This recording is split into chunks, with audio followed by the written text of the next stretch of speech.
اعوذ باللہ من الشیطان الرجیم، بسم اللہ الرحمن الرحیم۔ نجد والوں میں سے ایک شخص حضرت صلی اللہ علیہ وآلہ وسلم کے پاس آیا۔ سر پریشان یعنی بال بکھرے ہوئے تھے۔ ہم اس کی آواز کی بنبناہٹ سنتے تھے اور ہم سمجھ نہیں پا رہے تھے کہ وہ کیا کہہ رہا ہے، یہاں تک کہ وہ نزدیک آن پہنچا۔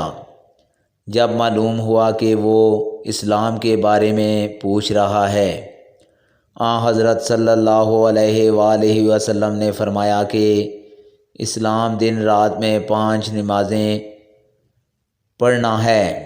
اس نے کہا، بس اس کے سوا تو اور کوئی نماز مجھ پر نہیں؟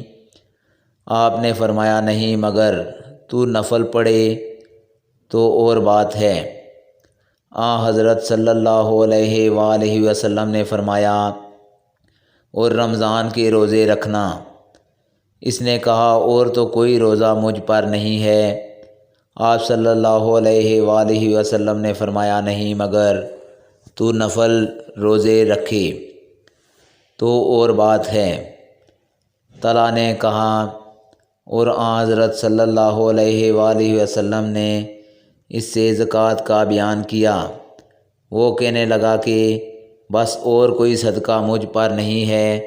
آپ صلی اللہ علیہ وآلہ وسلم نے فرمایا، نہیں، مگر یہ کہ تو نفل صدقہ دے تو اور بات ہے۔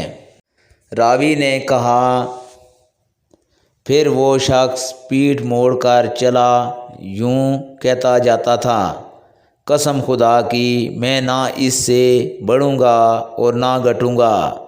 حضرت صلی اللہ علیہ وآلہ وسلم نے فرمایا، اگر یہ سچا ہے تو اپنی مراد کو پہنچ گیا۔